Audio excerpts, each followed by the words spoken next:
Shalom and welcome to Branch of Israel. This is Rabbi Roger coming to you from God's beautiful country, Israel.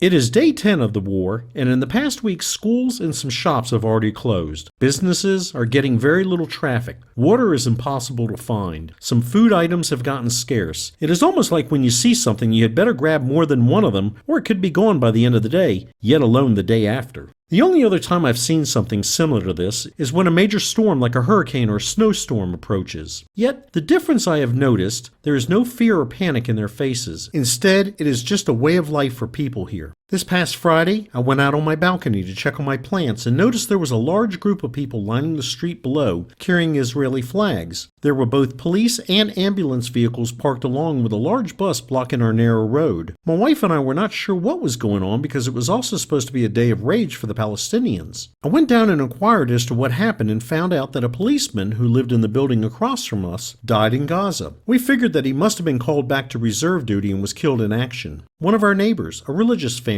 I run into them every once in a while, and our conversation is generally very light with a short, "How are you?" or "What's going on?" Yet that is about it.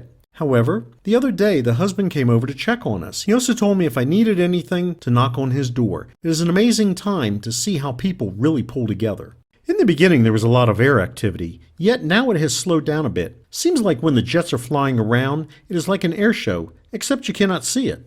There is some fake news going around also here in Israel, which is used as a scare tactic from the enemy. One thing we heard was Hezbollah was getting through the northern border along with drones and setting off the sirens in the north, causing 1 million people to run into their shelters. Fortunately, the news was not real. However, it is not certain whether the sirens were triggered by a technical or human error.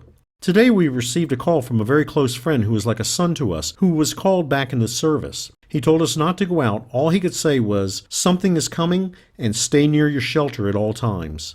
Later this afternoon, 2 missiles did explode not far south of us. Unfortunately, the air raids never sounded with it. Along the northern border of Lebanon, we know of someone there as well. The hardest part they are having, like those in Gaza, are the terror tunnels. Just remember to be praying for the peace of Jerusalem and godly wisdom for all of those in charge at all levels. For more teachings and information, visit branchofisrael.com. That's branchofisrael.com. Again, this is Rabbi Roger coming to you from Israel. Thank you so much for listening. Lehitarot, goodbye, or see you again.